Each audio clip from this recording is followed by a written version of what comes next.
Hari ini kami mengeluarkan peraturan menteri turunan dari PP Tunas. Melalui peraturan ini, pemerintah menunda akses akun anak di bawah 16 tahun pada platform digital beresiko tinggi, termasuk media sosial dan layanan jejaring. Bagus juga ya PP Tunas ada gitu. Tapi satu sisi juga ketika anak pegang HP ibunya tanpa diawasi, dia bisa bikin TikTok sendiri. Makanya itu tetap harus ada pendampingan dari orang tua.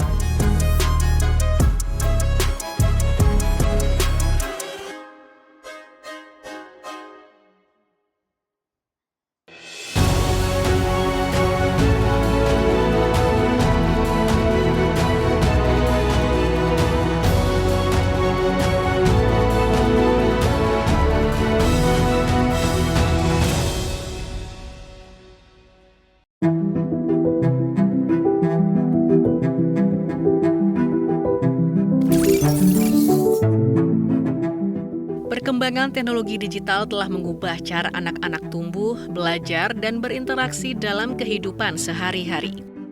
Anak-anak yang lahir dan besar di tengah pesatnya perkembangan internet, gawai, serta media sosial, kini dikenal dengan istilah digital native. Sejak usia dini, mereka telah akrab dengan dunia digital dan menjadikannya bagian dari aktivitas harian. Di satu sisi, teknologi membuka akses informasi dan pembelajaran yang semakin luas. Namun di sisi lain, paparan digital tanpa pengawasan juga memunculkan berbagai persoalan serius bagi kesehatan fisik maupun mental anak.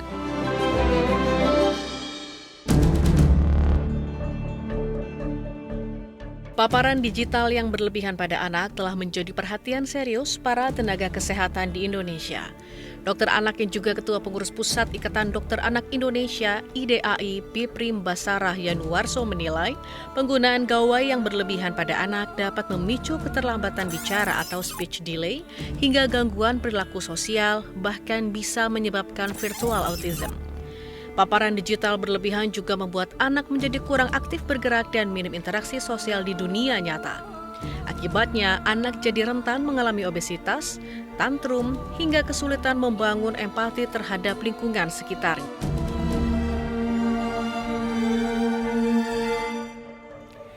Ya, saya kira kondisinya sudah cukup mengkhawatirkan ya, dengan adanya beberapa hal, misalkan screen time yang sudah berlebihan pada sebagian anak ya.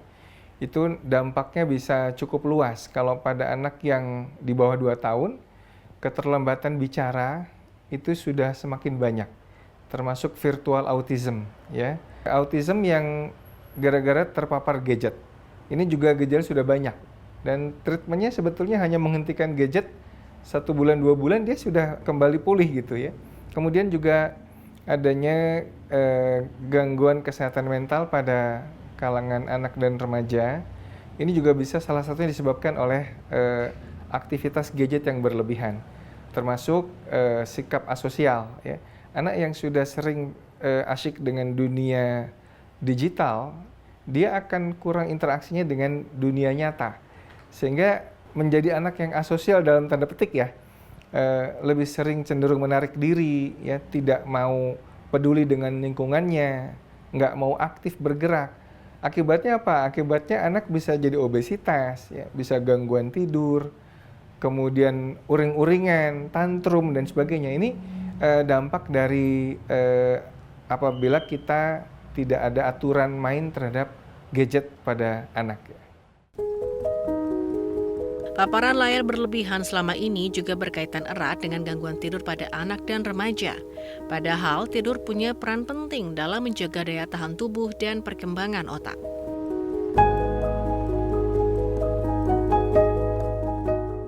Dokter anak subspesialis neurologi anak Amanda Subadi menjelaskan bahwa dampak penggunaan gawai terhadap anak tidak hanya menyangkut perilaku, tetapi juga berkaitan dengan perkembangan otak.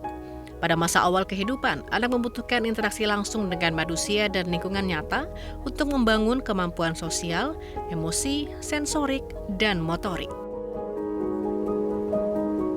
Kalau pengalaman sensorik yang didapatkan dari layar, biasanya kan hanya berupa visual 2 dimensi dan range bunyi yang dapat dikeluarkan oleh layar itu, range stimulasi auditorik yang bisa dikeluarkan oleh layar itu juga cenderung itu-itu saja, dan pengalaman sensorik yang didapat juga hanya menyentuh si layar itu ya, dengan pola sentuhan yang cenderung monoton, sehingga dia terlewatkan kesempatan untuk belajar mengintegrasikan, memproses semua rangsang sensorik yang didapat dari lingkungannya, sehingga gimana sih dia bisa mengembangkan suatu respons yang sesuai.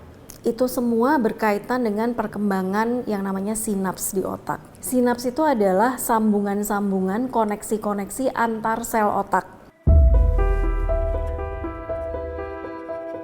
Saat anak asyik berselancar di media sosial dengan suguhan video-video pendek yang silih berganti, ada bagian penting pada otak yang ikut terpengaruh. Di dalam struktur otak manusia, bagian otak depan atau prefrontal cortex berperan menerima berbagai informasi dari panca indera untuk dianalisis. Setelah itu, bagian ini mengirimkan sinyal ke otak tengah atau amigdala, pusat pengendali emosi manusia. Ketika otak menerima tayangan yang menimbulkan rasa takut, cemas, atau tekanan, tubuh akan memproduksi hormon kortisol atau hormon stres. Sebaliknya, saat anak menyaksikan konten yang menyenangkan, otak akan melepaskan hormon dopamin dan serotonin yang memunculkan rasa senang dan tenang meski hanya berlangsung sementara.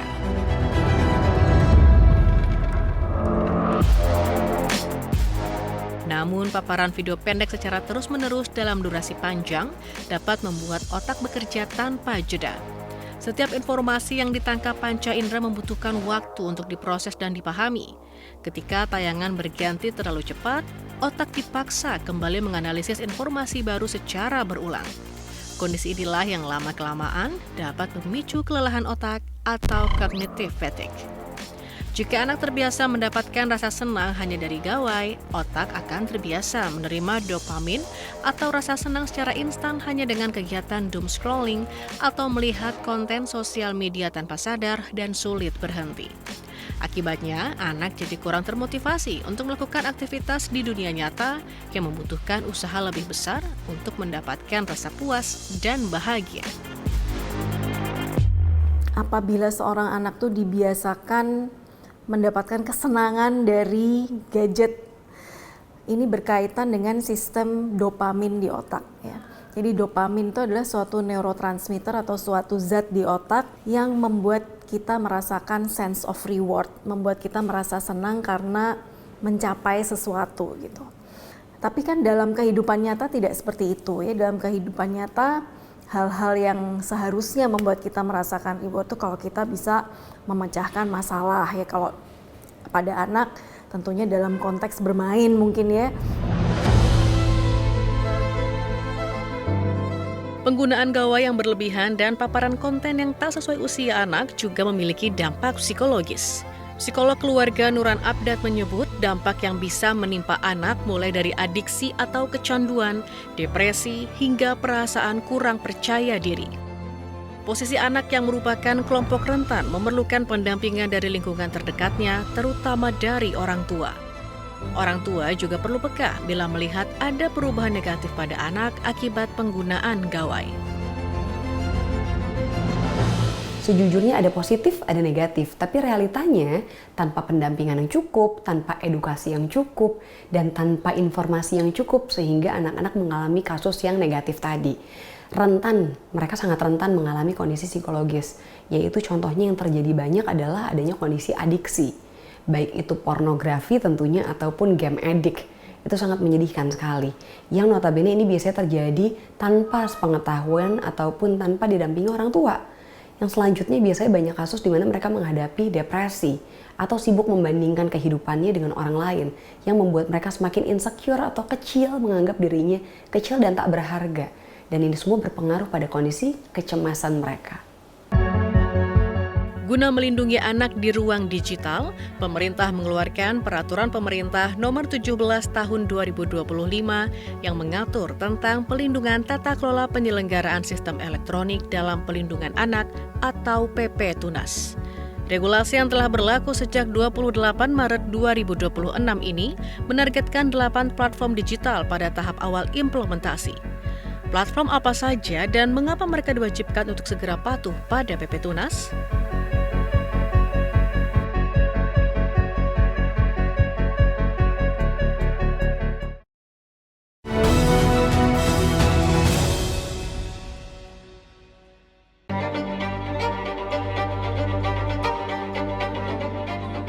Besarnya risiko yang dihadapi anak di dunia maya membuat pelindungan mereka di ruang digital tak lagi bisa ditunda. Pemerintah pun memberikan perhatian khusus dalam merespons tantangan tersebut dengan menghadirkan kebijakan khusus yang mengatur pelindungan anak di ruang digital lewat PP Tunas. PP Tunas merupakan peraturan pemerintah nomor 17 tahun 2025 yang mengatur tentang pelindungan tata kelola penyelenggaraan sistem elektronik dalam pelindungan anak. Regulasi ini diterbitkan pemerintah untuk menjamin keamanan anak-anak Indonesia di ruang digital dari konten berbahaya dan eksploitasi data. Kemudian menjamin hak-hak anak dalam penggunaan sistem elektronik, meningkatkan tanggung jawab PSE, mewujudkan tata kelola sistem elektronik ramah anak, serta mendorong peran aktif orang tua, wali, dan masyarakat dalam mengawasi anak saat mereka menggunakan internet. Hari ini kami mengeluarkan peraturan menteri turunan dari PP Tunas. Melalui peraturan ini, pemerintah menunda akses akun anak di bawah 16 tahun pada platform digital beresiko tinggi, termasuk media sosial dan layanan jejaring. Ini artinya Indonesia menjadi negara non-barat pertama dalam penundaan akses anak di ruang digital sesuai usia. Dasarnya jelas, anak-anak kita menghadapi ancaman yang semakin nyata, mulai dari paparan pornografi, perundungan siber, penipuan online, dan yang paling utama, adiksi. Pemerintah hadir agar orang tua tidak lagi bertarung sendirian melawan raksasa algoritma.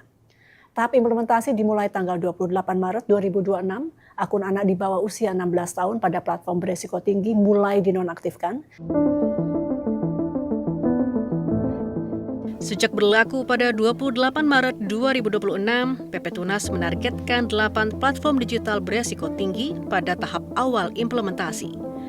Platform tersebut yakni YouTube, TikTok, Facebook, Instagram, Threads, X, Bigo Live, dan Roblox.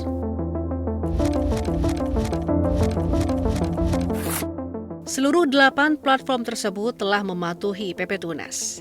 Diawali dari komitmen platform X serta Bigo Live pada 27 Maret, dan platform Roblox sebagai penutup PSE beresiko tinggi yang pada 30 April menyatakan mematuhi kewajiban hukum yang berlaku pada PP Tunas.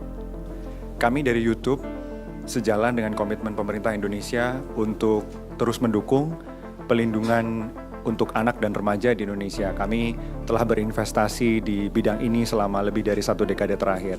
Dan kami sangat mengapresiasi kesempatan hari ini dan juga yang terus berlanjut selama ini untuk berkomunikasi dan meyakinkan Ibu Menteri dan tim mengenai komitmen kami untuk mematuhi kewajiban hukum yang berlaku di bawah PP Tunas.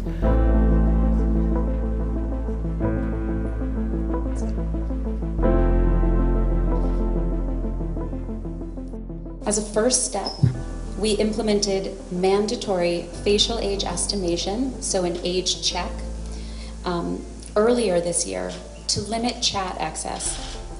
And any user in Indonesia who has not used that tool, who has not facial age estimated, will be automatically placed in a Roblox Kids account and will not have access to chat.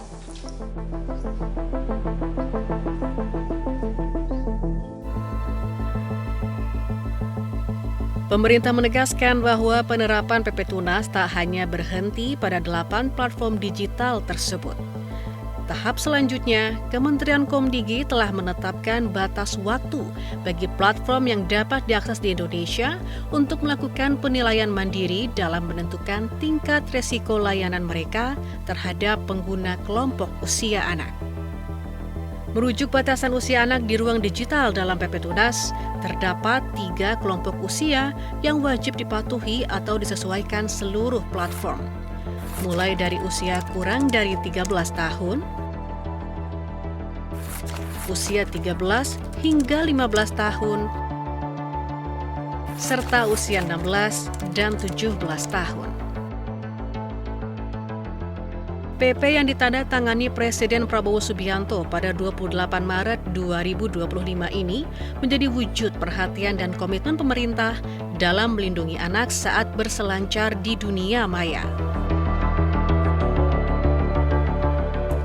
Kami berterima kasih sekali kepada Bapak Presiden.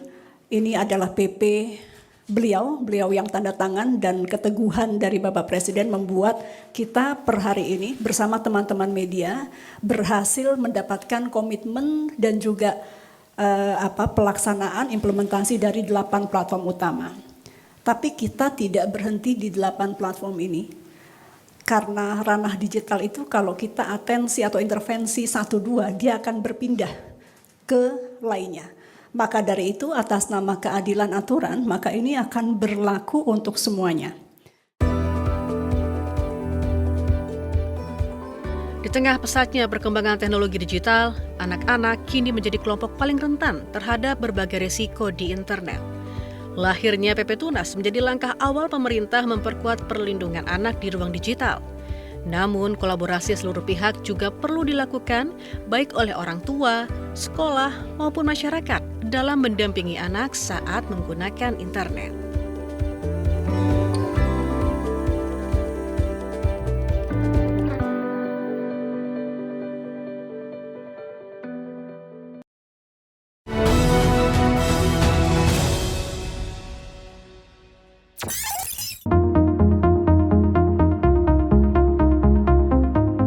Anak-anak saat ini tumbuh di tengah era digital yang menghadirkan peluang besar sekaligus tantangan baru. Di tengah pesatnya perkembangan teknologi, orang tua memiliki peran penting untuk memastikan anak tumbuh dan berkembang secara optimal, baik secara kognitif, emosional, maupun sosial. Dengan pendampingan yang tepat, ruang digital dapat menjadi sarana bagi anak untuk belajar, berkreasi, dan mengembangkan potensi diri. Namun sebelum anak dibiarkan menjelajahi dunia digital secara mandiri, orang tua perlu membekali mereka dengan pengetahuan, keterampilan, serta sikap yang tepat dalam menggunakan teknologi. Bekal inilah yang akan membantu anak tidak hanya memanfaatkan teknologi untuk hal-hal positif, tetapi juga melindungi mereka dari berbagai resiko dan paparan negatif di ruang digital. Sehingga kehadiran PP Tunas jadi daya dukung bagi orang tua untuk melengkapi pelindungan anak di ruang siber.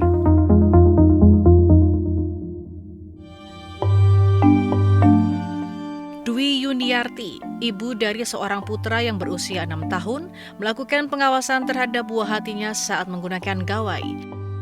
Ia dan suaminya memiliki aturan yang wajib ditaati anak, yakni bermain gawai hanya saat diizinkan, di waktu yang sudah disepakati, dengan durasi yang dibatasi. Yuniarti paham betul, anaknya yang tumbuh di tengah derasnya arus digitalisasi tetap memerlukan interaksi dengan dunia maya dan teknologi informasi, namun tetap dengan porsi yang sesuai usia anak. Sebenarnya agak cukup mengkhawatirkan kalau misalnya hidup di tengah era digitalisasi kayak gini. Tapi balik lagi ke orang tua sebenarnya, kalau misalnya kita punya rules, karena kan yang namanya anak jangan sampai kita namanya kalah gitu sama anak, ya kan. Yang sebenarnya kan yang orang tua yang bikin peraturan itu kan kita orang tua, jangan sampai yang kayak gara-gara anak nangis sedikit ya udah dia nggak apa-apa, dikasih handphone aja, dikasih TV aja, dikasih gadget aja kayak gitu. Kayaknya sih lebih baik emang balik lagi ke orang tua punya regulasi yang agak dibilang ketat, tapi ya sesuai umurnya aja lah.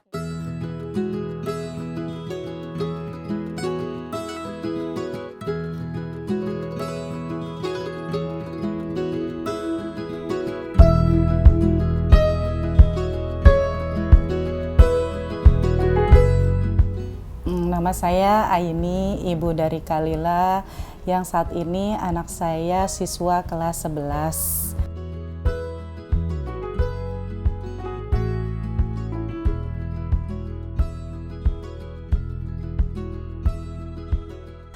Kami sebagai orang tua ya, saya dan ayahnya sih memang sepakat bahwa penggunaan gadget itu tetap dibatasi karena anak saya yang masih berusia 16 tahun itu tetap harus ada pendampingan ya. Kalau di kami biasanya kalau udah Senin sampai Jumat tuh biasanya kalau udah jam 10 malam Kalila tuh sudah harus lepas handphone karena udah waktunya untuk istirahat. Tapi kalau misalnya kalau hari Sabtu atau Minggu bolehlah agak waktunya misalnya dipakai buat main handphone.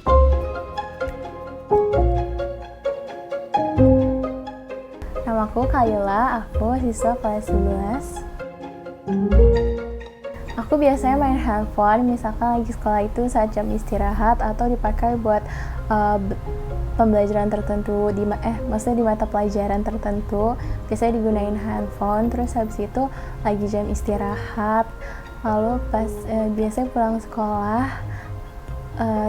lalu setelah mau mengerjakan tugas. Sekarang Kalila main sosmed gak? Main. Ceritain dong apa aja. Aku biasanya main TikTok. TikTok tuh biasanya buat nyari kayak tutorial masak atau make up. Lalu aku Instagram biasanya nyari-nyari ide kayak buat kerajinan.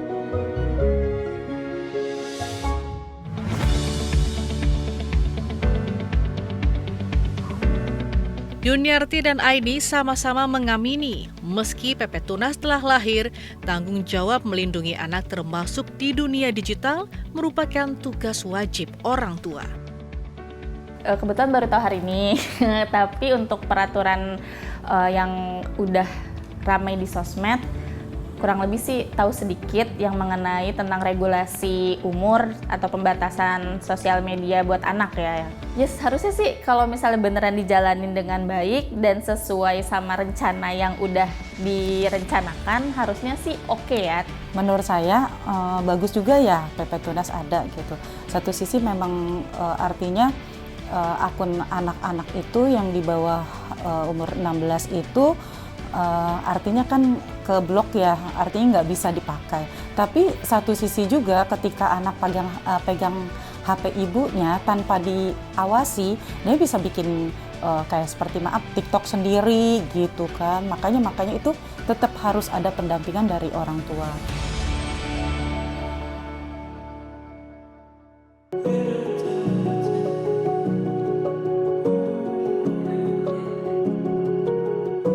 Sebagai pihak yang dilindungi melalui regulasi Pepetunas, Shelo, seorang pelajar SMA di Jakarta, menilai kehadiran aturan pemerintah sangat penting untuk melindungi anak di ruang siber. Ia pun aktif bergabung dalam komunitas anak dan orang muda yang memiliki perhatian terhadap isu perlindungan anak di dunia digital, yakni Digital Youth Council. Komunitas ini berada di bawah naungan Save the Children Indonesia dan Forum Anak Nasional yang didampingi oleh Kementerian Pemberdayaan Perempuan dan Perlindungan Anak RI. Sejak usia dini, Shelo telah dibiasakan dengan aturan penggunaan gawai serta mendapat paparan literasi digital dari lingkungan keluarganya. Menurutku itu perlu ya, karena emang apalagi anak kecil nih, aku aja nih yang udah remaja tuh kadang kayak scrolling tuh tetep wah bisa kebablasan banget gitu. Tapi kalau menurutku tetap aja nggak bisa hanya dengan pembatasan, tapi juga harus ada edukasi.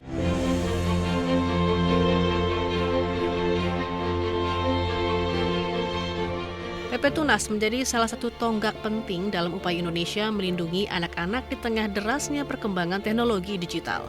Regulasi ini tak semata-mata membatasi akses internet, melainkan berupaya menciptakan ruang digital yang sehat, aman, dan mendukung tumbuh kembang anak secara optimal. Di tengah dunia yang semakin terkoneksi secara digital, perlindungan terhadap anak menjadi tanggung jawab bersama agar teknologi benar-benar menjadi alat kemajuan, bukan ancaman bagi masa depan anak Indonesia.